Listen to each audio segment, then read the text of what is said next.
Kung nakakaranas tayo ng mga suliranin sa mga problema, paalala na po natin sa Jeremias 17 verse 7, mapapalad ang tumitiwala sa Panginoon, ang pag-asa ay nasa Panginoon.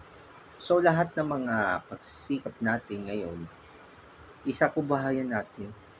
Pero kung tayo ay tapat tayo sa Kanya at sundin natin yung mga pangako niya, tutungo tayo sa tagumpay, lahat ng mga challenges sa ating buhay, sa ating mga pinansyal na buhay, sa lahat ng mga pag-aaral, sa lahat ng ating mga problema sa tahanan.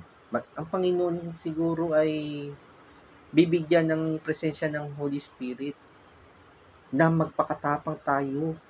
Hindi lang tayo nangihina na manglulupaypay sa ating mga hinaing natin at mga ang dami nating reklamo sa ating mga buhay natin. Minsan hindi natin naiiwasan eh.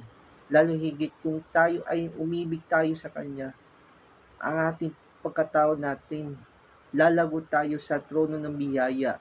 Kaya sa ating buhay ngayon, ang ating buhay natin na nasa dito sa sanlibutan, pagtibayan natin, pagsikapan natin na makipagsangkot tayo sa gawain. Hindi lang tayo sa ating mga buhay na iniibig natin ang ating sanlibutan. Pero sa Diyos tayo kumapit. Huwag tayo hayaan ng